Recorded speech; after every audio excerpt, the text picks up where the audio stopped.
Le Mans as I can imagine. And well, thank goodness he didn't say, well, that's changed.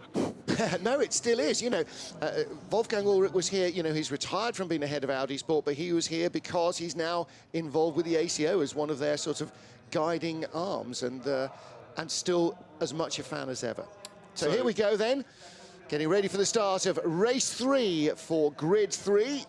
Our leading car will peel off into the pit lane, and Roger Wills on pole position, and Tom Alexander alongside in the big Aston Martin, charged to the line.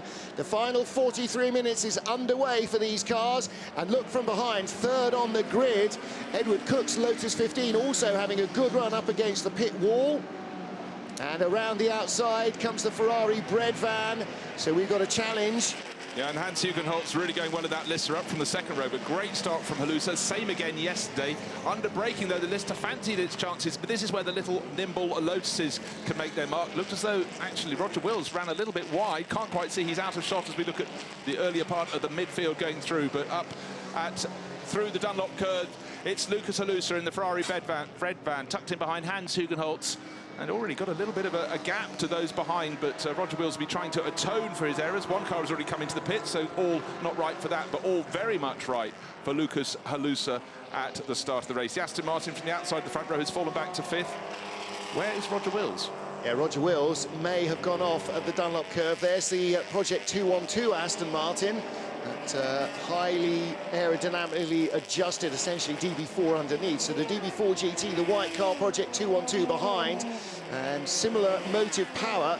But 212 clearly a much more aerodynamic car. Austin Healey's, Morgan's, Jaguar E-types, more purpose-built race cars, Lotus's, Elva's, the mighty one of 3 Corvette C1s here. And Roger Wills, I did spot some way down. He's obviously way down the order. Had his spin or whatever, but that had to wait to rejoin, which is always the curse on the opening lap, waiting for everyone to come through. Yes. I think he's down in about 15th place. Just saw him in the background of the shot, but fantastic racing between the Maserati Birdcage and one of the little Lotuses. The Lotus is just so nimble at the chicanes. They then get onto the straights, and it's very, very hard for them to keep up. They've got to stay in the pit lane there, in the slipstream. Number 66, I saw it come into the pit, so that's not the dream start for the Porsche Speedster. Hopefully they can get that going. And just want to welcome this morning to the box, Paul Tarsi has come down to join, and sadly I must stand down for this race, leaving Paul commentating with Martin Haven, but rest assured I'll be back. They'll have wild horses to keep me away from all this. So I'll hand over to Paul, who's very kindly come to join us to spread his expertise. So first lap of the race through the second chicane on the Mulsanne straight. There's the little low-slung Lister Maserati that looks like somebody sat on the plans. He's got a car in either mirror, and he didn't see the Morgan coming up the inside.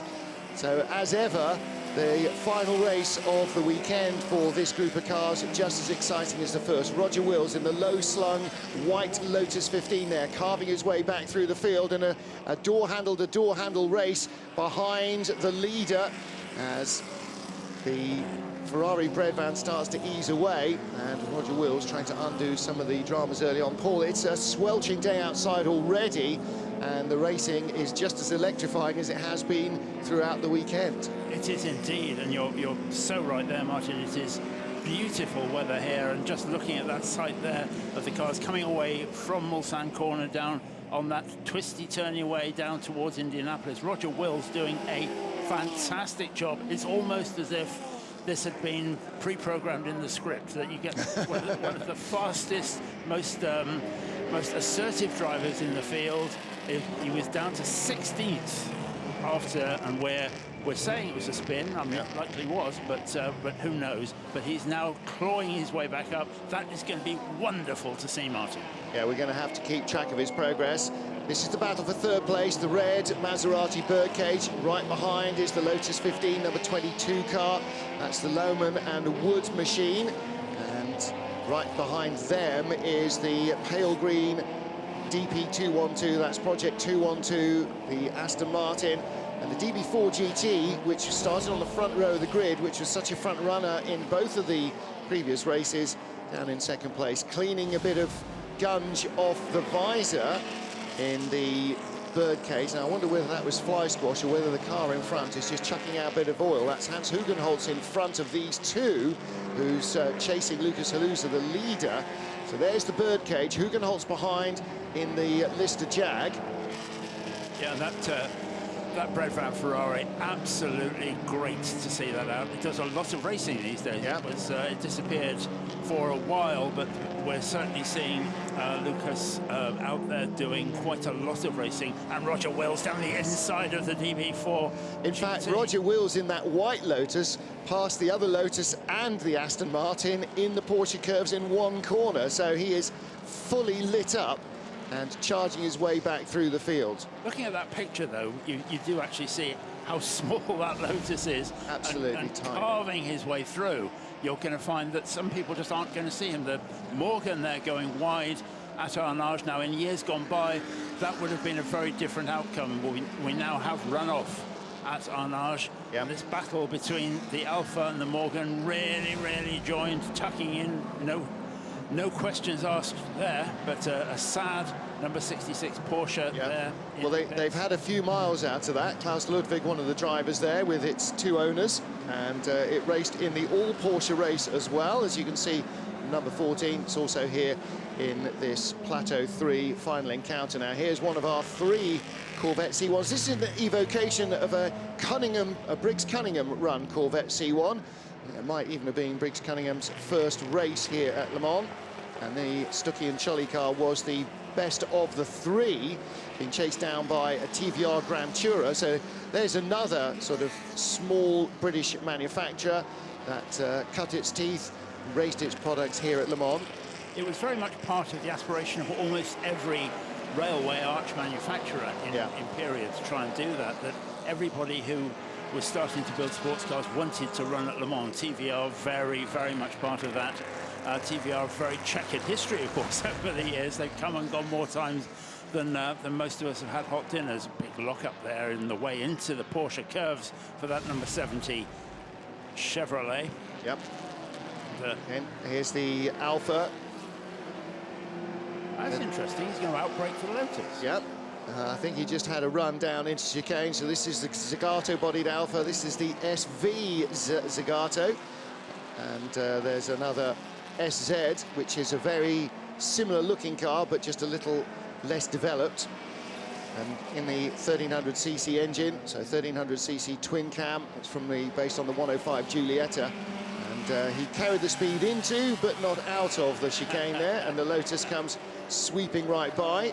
Isn't that interesting that those two cars look so completely different and that their performance and performance characteristics are different again? We're seeing the Alfa Romeo closing up very closely now behind the Lotus. Is he going to go for the inside? No, yes. He is not. They're sort of playing each other's suit, really, aren't you? You expect the slightly bigger engined Alfa to maybe counter by the Lotus on the straight, and the Lotus to outbrake the Alfa being lighter and nimbler. With its 1100cc Climax engine, it's probably actually producing more horsepower than the road-based 1300cc Zagato. The 105 Giulietta base, not only some great road cars, but it was the base for a lot of good Zagato racers. And this purpose-built body and the tube frame chassis, very different from anything that you can buy on the road. Left-hand side, a pair of Lotus Elites, 1100cc Climax engine, plastic body. On the right-hand side, plastic body as well. Got a glass-reinforced plastic for the Chevrolet Corvette. Just a little bit more in terms of capacity and horsepower. But you saw there again that the big bus of the Corvette couldn't get stopped, and the Lotus just nipped in front under braking. And in the background there, we saw the white Lotus Elite, the one in the green stripes, which is the livery of Team Elite. And believe it or not, that was the first car that David Hobbs ever raced at Le Mans, of a car looking like that. So that kind of stretch of the various different things, finished up driving a Porsche 962. So that's quite a stretch in itself. But everybody has to have humble beginnings, don't they? But again, look, you see the Corvette just canters away up the straight, and it'll start braking about halfway down the straight while the Lotus is still on the rev limiter on the Climax engine. Yeah, and the design that we see very much, even now, that is much flatter than it would have been in period. Those things wallowed tremendously. Talking of wallowing, there we have the number 9 car, and that's that's got such a narrow wheelbase. Look at that, it's all over the place, but nonetheless a very, very effective race car. Yeah, Deutsche Bonnet with its twin-cylinder engine, 745 cc, beg your pardon, so the smallest engine car in the field. Again, those are the sorts of cars that, with the little Lotuses and the Porsches, particularly in this period, were still going to try and claim victory in the coefficient of thermal efficiency. And that sort of regulation, or that handicapping that matches the tiddlers against the giants by giving them a sort of handicapped advantage based on engine capacity and power, that is also at work here in this group. So although we'll see the big cars at the front of the field and the smaller cars at the back of the field at the checkered flag, that's not all there is, because you then multiply their race time by a certain factor depending on what car it is. And in fact, in this group, the overall winners, let's say, in race 2 were the Wills and Clark car, but on the performance index, it was an Austin Healey Sprite, the number 79 car, that was actually judged to, or you know, the factors had worked out, had done the best job for what it had. So it's not always the car that gets the checkered flag first and ends up winning the entire event. And of course, all 3 races are added together. They all count. You can't drop a bad score or a non-finish or a pit lane penalty or a, you know, going too fast in a slow zone penalty. So it's all, every lap you do is absolutely crucial. Look at that. How's that for lean, Martin? That's exactly what we were talking about. And as you say, those cars which were built for the index of thermal efficiency was originally the title. Yep. It came to be known by our good friend Charles Dressing in the USA as the index of runny cheese, because it was dominated by the French manufacturers, but it was very much dominated by those little small engine cars like that DB and the various other ones that went with it. And it was only actually when the manufacturers came over from the UK with things like the Sprite, and that's why Colin Chapman has such a love-hate relationship with this race, because he came over and the organisers found virtually every reason why he wouldn't race. Well, because yes, DB and Panhard and so on were small manufacturers, and they were trying to, you know, keep their market alive. The Breadvan seems to be, I wonder if he's covering himself in his own oil, possibly. It might have a little weeping union somewhere at the front. Oh, look at that dive on that suspension, and you can see there very softly clearly sprung they are, can't you? The tubes in front of the driver, which gave that Maserati Birdcage its nickname, because it was built of very small diameter tubes. And if you see one of those without its clothes on, it looks more like a birdcage than anything else. Absolutely right, absolutely right. So there is our lead group, and that is Roger Wills in the battle for the lead. Now there's Hans Hugenholtz in 3rd. 4th place is the Breadvan, but you saw as Roger Wills went by, Lukas Halusa, little arm out of the cockpit, little wave to the Ferrari Breadvan driver. So that was just at the beginning of, or at the bottom of this shot. Again, little angle of the dangle there from the DB. Certainly saving on tyre wear, if nothing else. So we have had a change for the lead. It just sort of went out of our shot as it was happening. And Pierre Fillon sharing with David Clark, the man who runs the Jota Sport team in modern prototype racing. Pierre Fillon, the president of the ACO. Racing in 2 different cars here, actually. He's also racing with his brother Francois in another car in another category. So, like a number of Formula 1 winners and a lot of top single-seater and historic drivers, multiple cars to race. That means not only a busy weekend, but a very hot weekend. It also means you have to, in some cases, drivers will be racing in consecutive races, so you have to sort of coordinate your pit stops a little bit between the 2 cars, and some drivers are driving 2 cars in the same race, like Martin Stretton was in one of the races yesterday, and probably will be again during the course of the day today. So you've got to coordinate your pit stops and which stint you do, so that you don't end up doing the end of one race and the beginning of the next one, because you can't get back to your car, and you're also absolutely cream crackered. Yeah, absolutely. And but obviously Francois Fillon, that you're talking about there, ex-Prime Minister of France. Yep. I've been racking my brains to think of any other heads of states that we've seen in race cars over there. Well, we've got Crown Prince of Denmark, obviously, and now then, here are our podium finishers overall from the Grid 2 race. Patrick Seaman, who finished in second place at the end. The Jaguar D-Type ended up with an engine problem right at the end, and so number 21 Jaguar ended up finishing victorious. John Pearson making his way off the podium. Those are great trophies, though, aren't they? Yes, aren't they, though? Yeah, Patrick Seaman, certainly as entertaining as anybody in his Jaguar D-Type.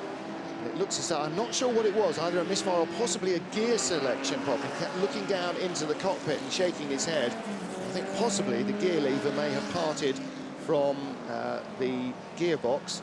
So he may have had to have done the end of the race, possibly just stuck in fourth gear. And again, look at the difference in characteristics of those cars. The little Lotus running rings around that over DB, that it's a completely different kind of car in every respect.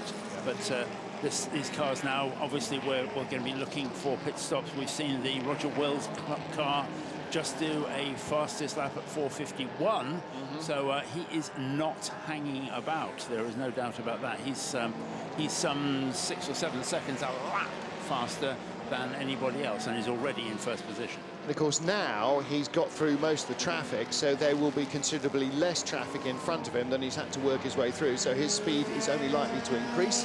Jaguar E-Type, gorgeous, very unusual colour even for an E-Type. I have to say I do particularly like an odd coloured E-Type. There's so many green ones, so many black ones, so many red ones.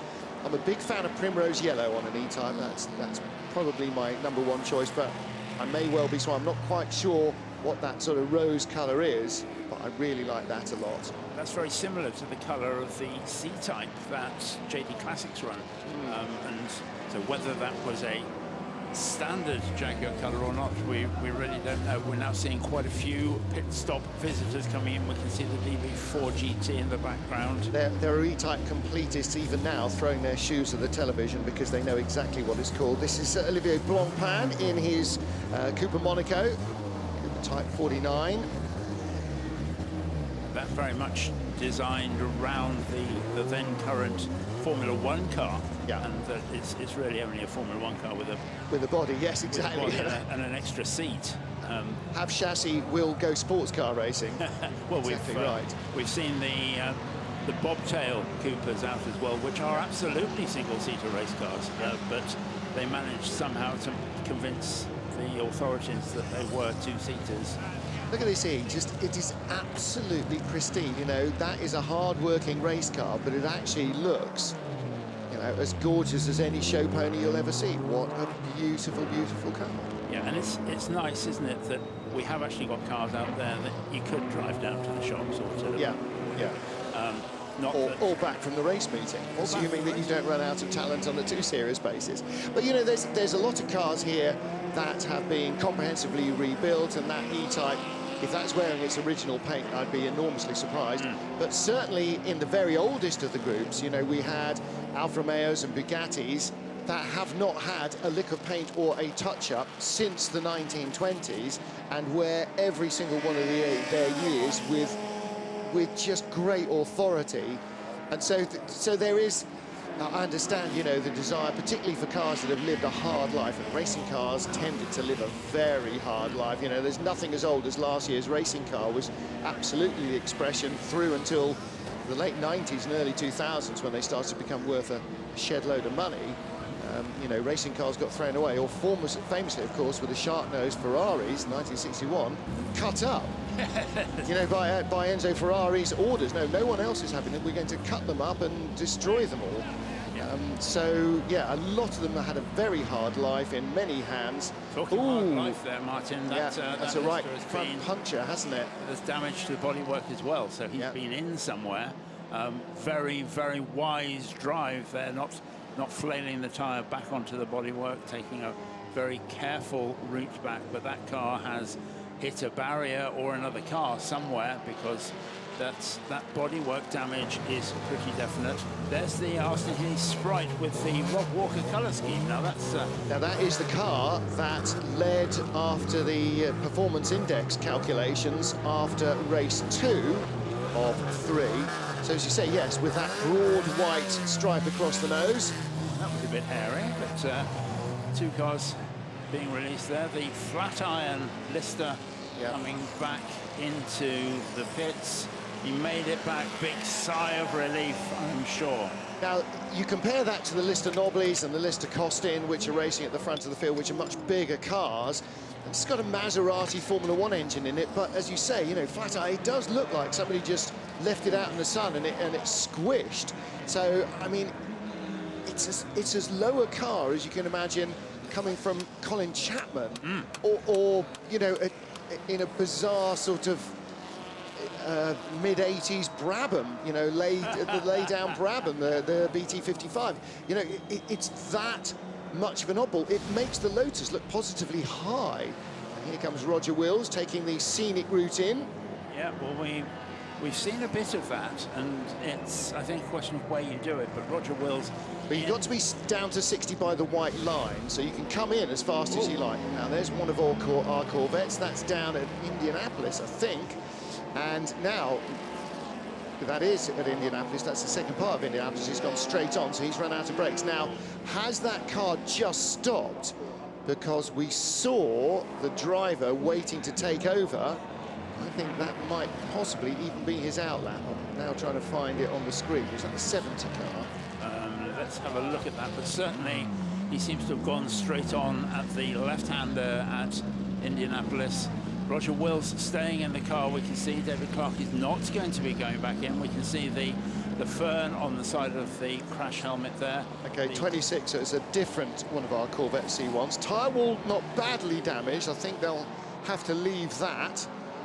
That's certainly a hefty crunch for the left-hand front corner of that Corvette. Leader, erstwhile leader, back into the race with 21 minutes of this event left to run. Meanwhile, this Lotus is now our race leader. This is the Louwman Wood Lotus 15, so an identical car ostensibly to that of Roger Wills.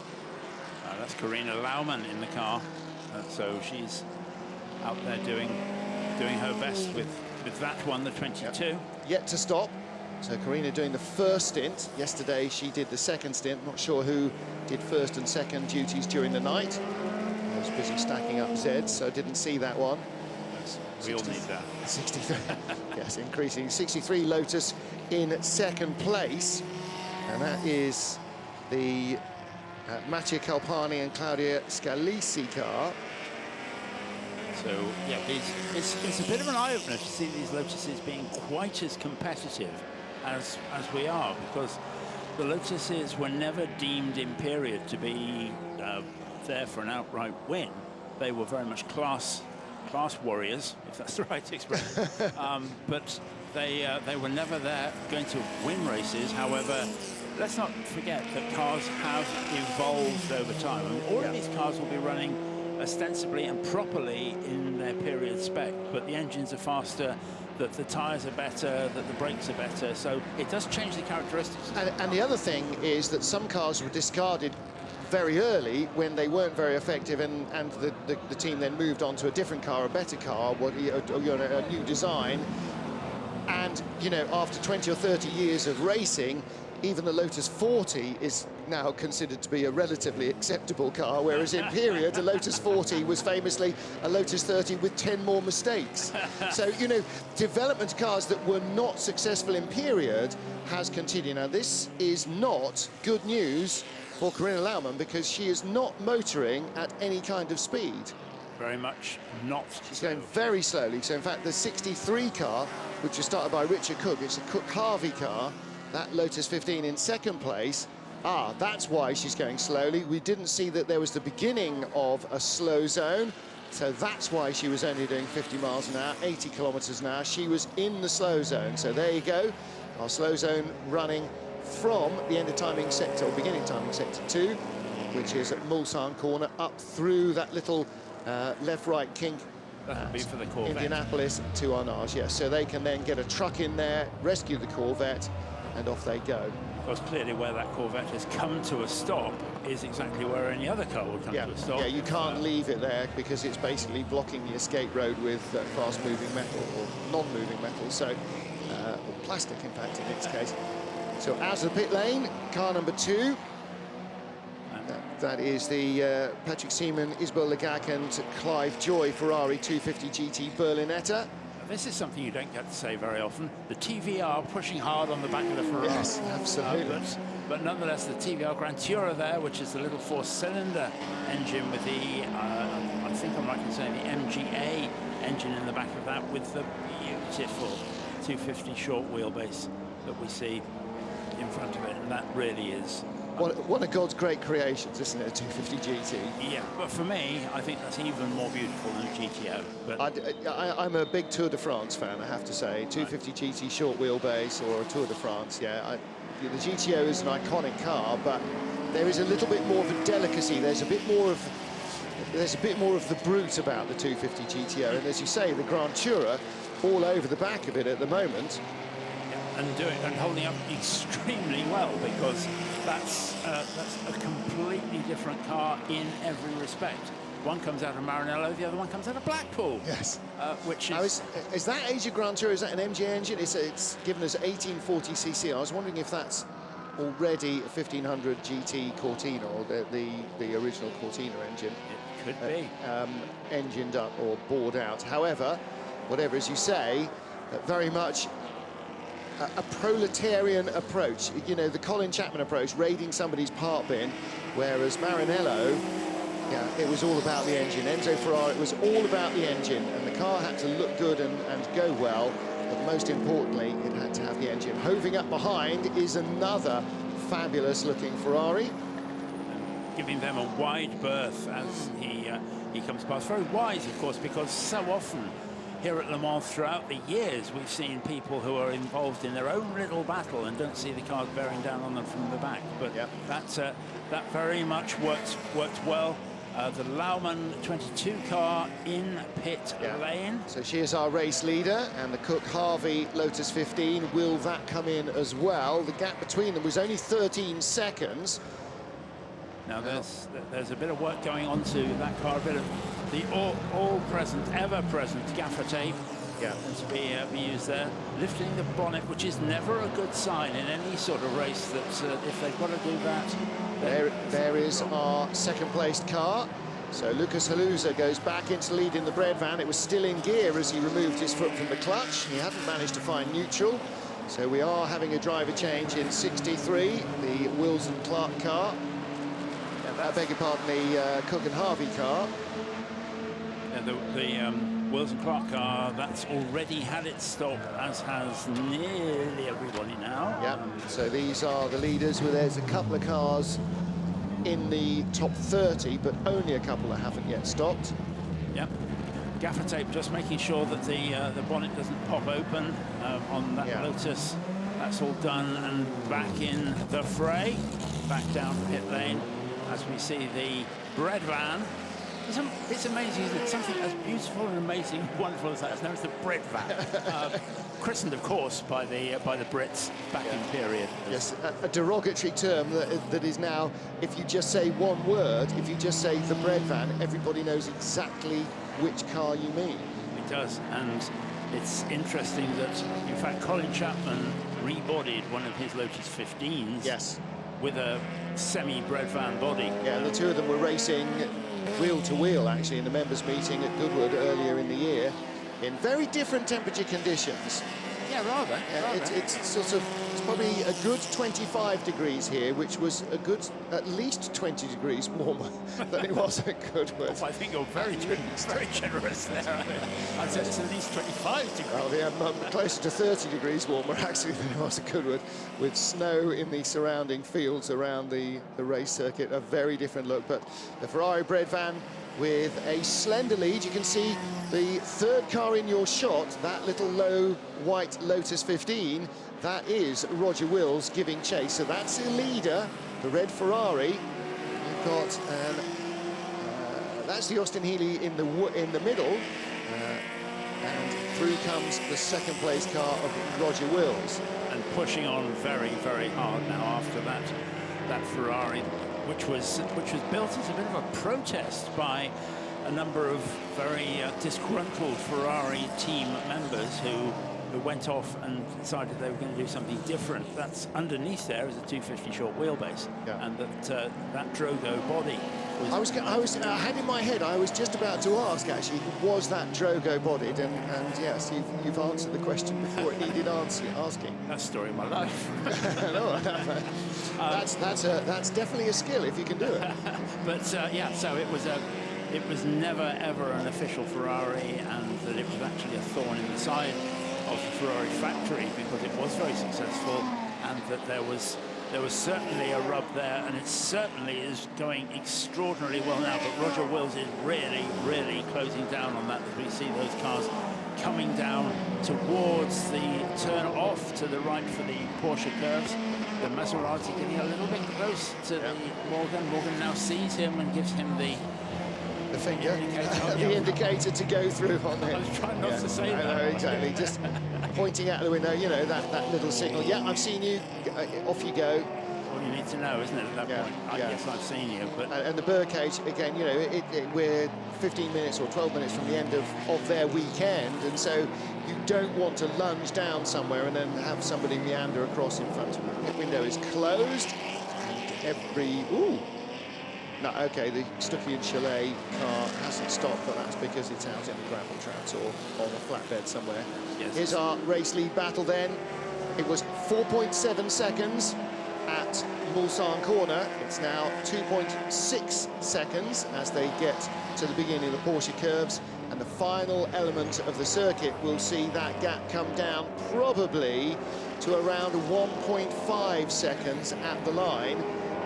Lucas Halusa, first sector, 48 seconds, 47.4 for Roger Wills, so he brought 0.6 back.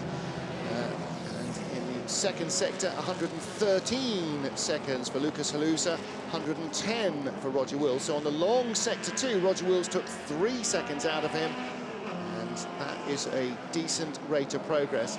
11 minutes at a, what are they doing? Let's see if, just 5.25 minute lap. So we've got at least 2, probably only 2 laps actually, because they will bring the race to a halt without giving the leader a final lap. We don't need a stopwatch now because we can absolutely see it.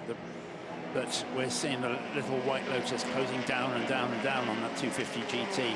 I don't know what 0.4 of a second looks like, but that was not 0.4 of a second, and is still not 0.4 of a second. No, it isn't. The gap between them, that is still over a second. However, he has closed enormously.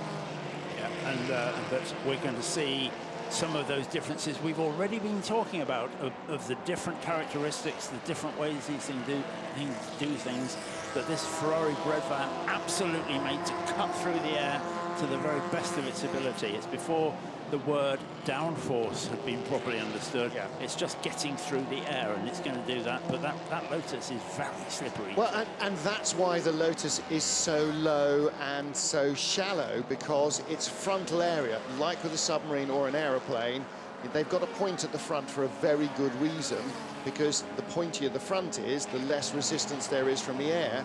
And that's why an arrow and a dart work better at travelling distances than, say, a brick. But no, that's exactly right. But the problem with the Ferrari is, first of all, you've got the engine in the front, and it's a big V12, and it's got a lot of carburetors sticking up. Now, the Lotus is a much smaller engine. The induction system is coming in from the side, so that gives you a lower frontal profile, so you can then make the bonnet lower, you can make the nose narrower, and so you're presenting less of a profile to the air. And the less frontal area you have, less power will push you through the air just as effectively.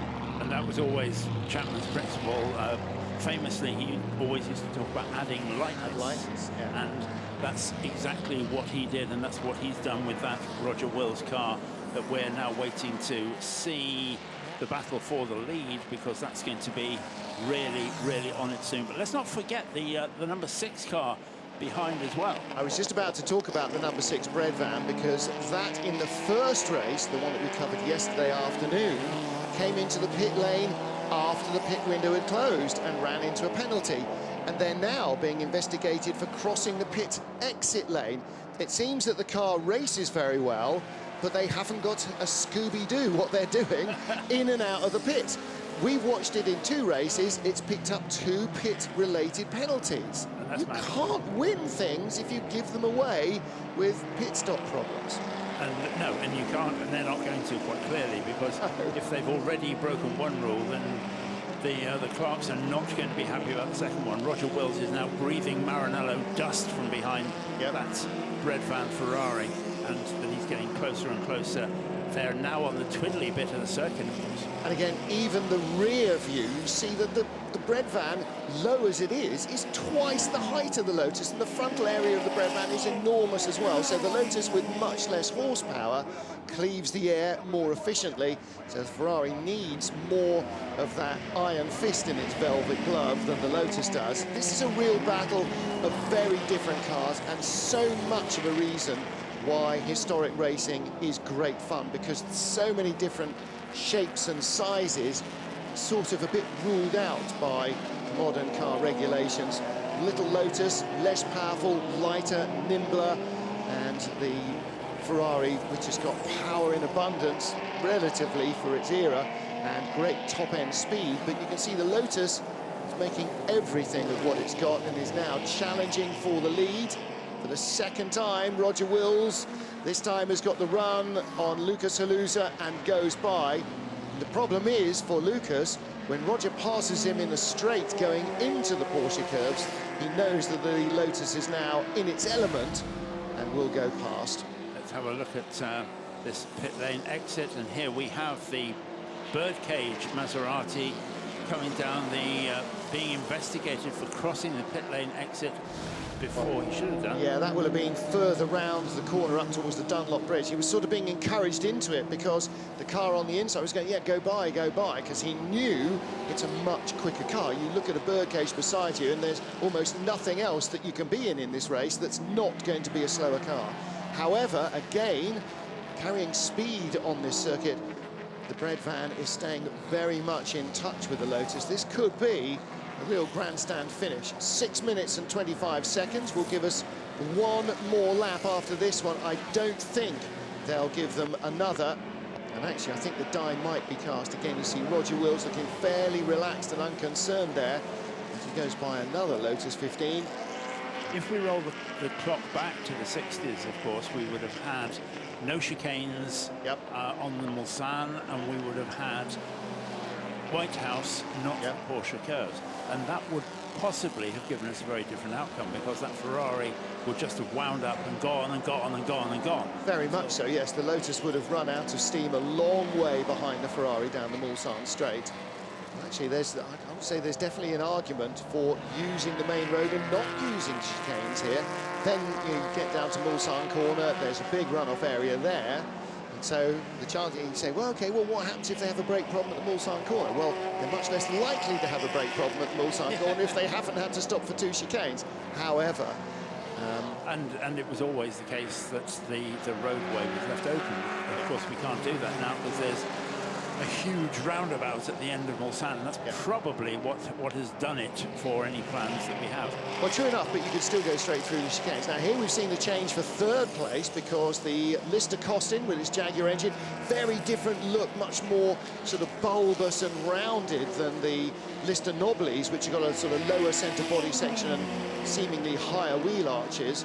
Right ahead of the Maserati Birdcage. I bet the Birdcage is getting a decent few hundred extra RPM. That's a slippery Lister, a slippery Mike Costin body Lister, but it's still giving a decent tow. The Birdcage has definitely got a dodgy oil union somewhere. Look at the screen in front of the driver. It's really quite misted up, and that's why he keeps clearing his visor.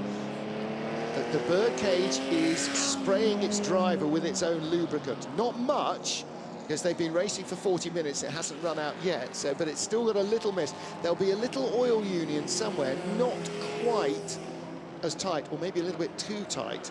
It's just hosing out oil. Having been doing that for the last half hour, he's probably got to the point of wondering how much it's going to cost to rebuild that Maserati engine. Well, you know, again, it may just be coming out of the breather, so it's probably not a fatal flaw, but I tell you what, he's probably feeling sick as a dog, because breathing in all of that hot oil mist all the way through, just to keep the car going, he's doing a pretty stand-up job. Here are our race leaders then.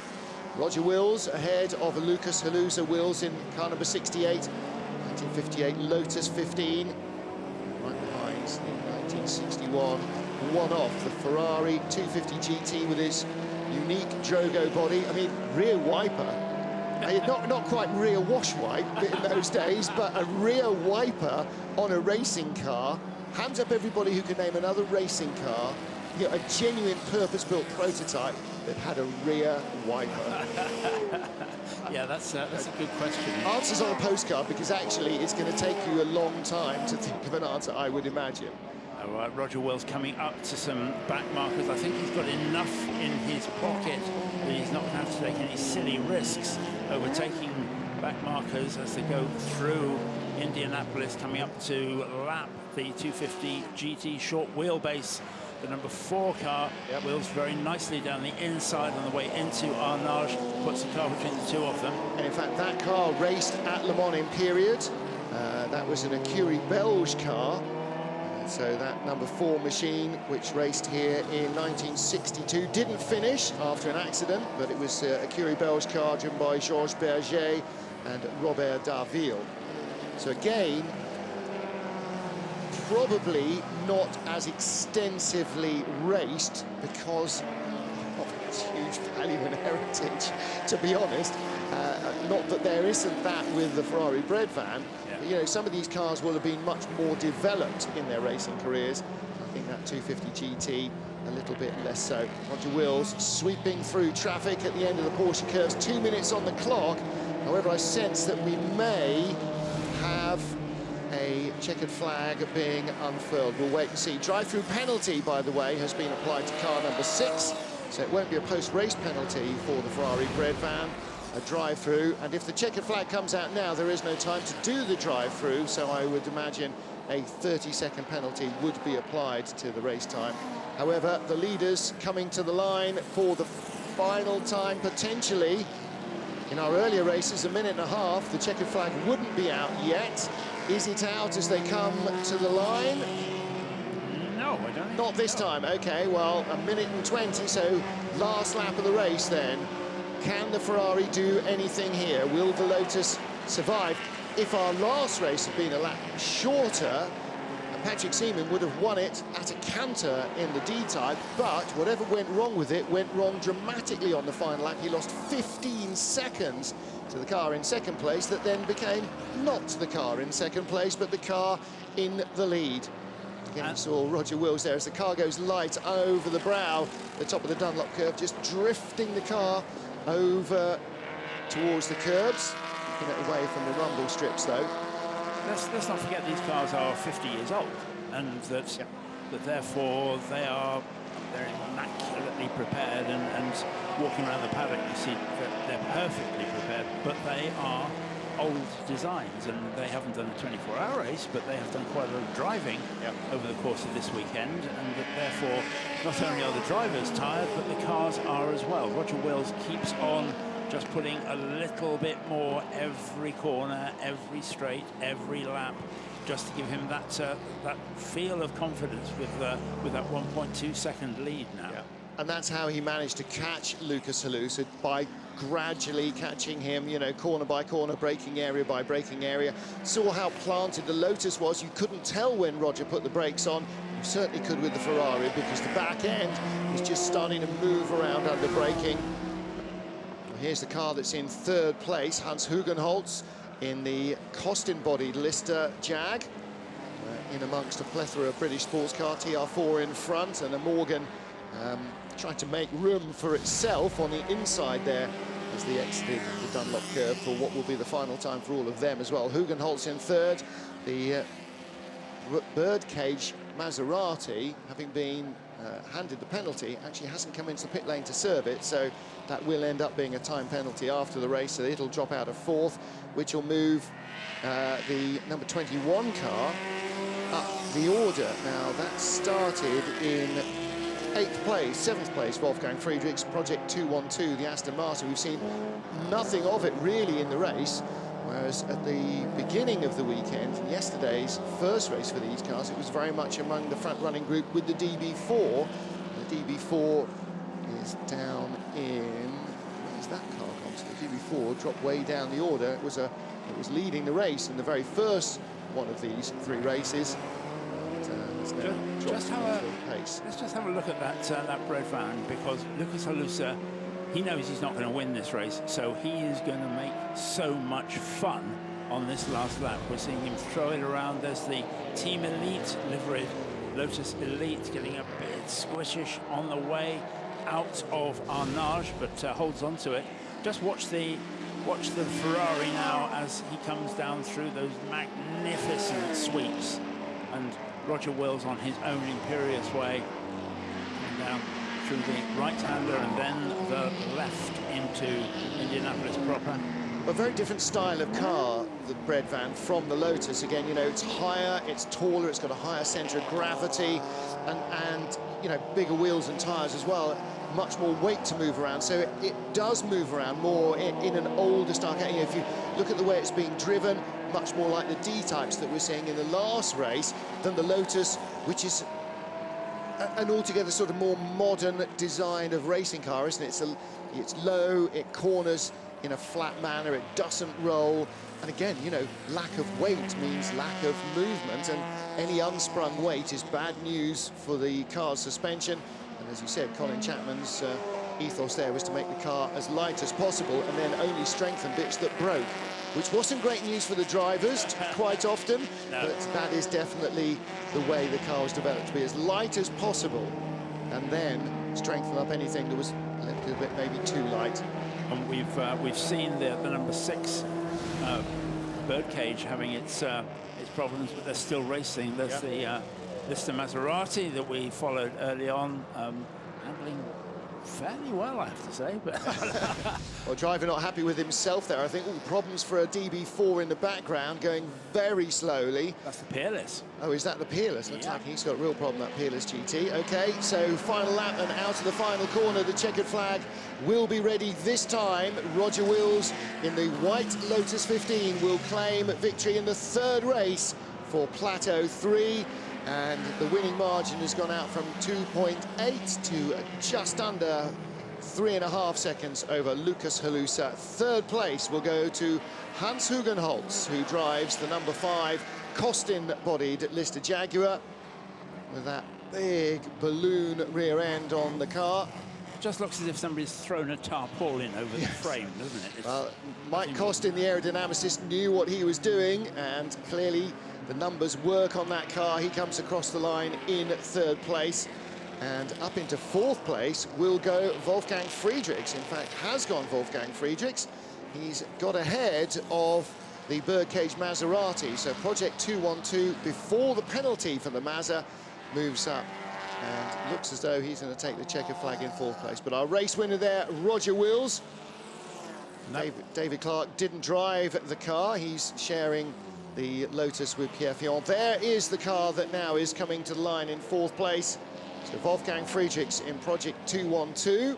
That car actually led the Le Mans 24-hour race at the hands of Graham Hill in period. So that really has got some very, very strong history. Nice bit of gaffer tape across the leading edge of the bonnet. In race 1, the leading edge of the bonnet was peeling up, so clearly their bonnet hinges were a bit broken. At the back of the bonnet, you can see the little chrome turners, the little keys that actually hold it in place. So it hinges from the front and opens at the back, so it was never really in danger of blowing open.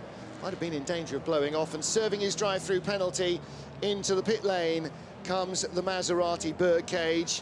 So Guillermo Fierro in the Tipo 61 Maserati. Car number 6 comes in to serve his drive-through, and the Louwman Wood Lotus finishing, well, it's shown as 6th on the timing screens.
And the skies above the Circuit de la Sarthe, the North American Harvard, the T10 trainer, which was delighting us all yesterday. And just behind our paddock, the Art Curial auction, which has been happening this weekend. Some fabulous cars up for sale, road and race cars. Wim Norman's there with one of his Marcuses that sold yesterday among a whole bunch of cars. These pair of barn-find Mercedes SLs as well. One of them's only got 1,300 miles on. That must have been a hell of a barn. How can you buy a car like that and just park it and never drive it? Remarkable. But some fabulous machinery passing through the auction rooms yesterday. And I gather that the auctioneers had pretty sparkling trade. You know, they're leaning against an open door, I have to say, with a lot of the owners here. They don't take a lot of persuasion, as you can see, to buy some fabulous machinery. So here's our result, the third race of Plateau 3. Roger Wills in the Lotus, ahead of Lukas Halusa in the Ferrari Breadvan, and the Costin-bodied Lister Jag of Hans Hugenholtz finishing third. Project 212, Aston Martin, Wolfgang Friedrichs in fourth place at the line, ahead of Guillermo Ferrero's the Birdcage and the Louwman Wood. Lotus in sixth position, so 5 very different cars in the top 5. Final race of the weekend for Plateau number 3, the white low-slung Lotus of Roger Wills, the man on pole position, ahead of Tom Alexander's Aston Martin DB4. The Aston Martin led very early on for quite a lot of the first of the 3 races of the weekend, but sweeping around the outside from row 2 of the grid, Lukas Halusa in the long red Ferrari Breadvan, taking the lead from fellow front row starter Hans Hugenholtz in the bulbous car number 5, the Lister with its Costin body, as the remainder of the 70-plus cars swept through the start. Lukas Halusa setting off to try and make a break for freedom. Roger Wills had made a shocking getaway. He got up to the Dunlop chicane okay, didn't get out of the Dunlop chicane okay. He was down at the bottom of the top 20. Meanwhile, the Birdcage Maserati, the number 6 car of Guillermo Fierro, working its way up from row 4 of the grid. The Aston Martin DB4 GT dropping down the order. Sports cars from all sorts of different countries. Italy, from the UK, from Germany, from France, in this group of cars that raced in period from 1957 to 1961. The little Alfa Romeo, based on the 105 Giulietta with its fabulous Zagato body, dicing with a Morgan +4. Morgan versus Lotus versus Corvette C1, giving away an awful lot in braking and grip, perhaps, but nothing in terms of horsepower. At the other end of the engine size scale, less than 800cc in the DBs, but plenty of attack from the driver, showing a lot of commitment. Momentum is his friend. Problems for the Birdcage Maserati all the way through the race. A fine mist of oil spray over Guillermo Fierro's visor needed constant clearing.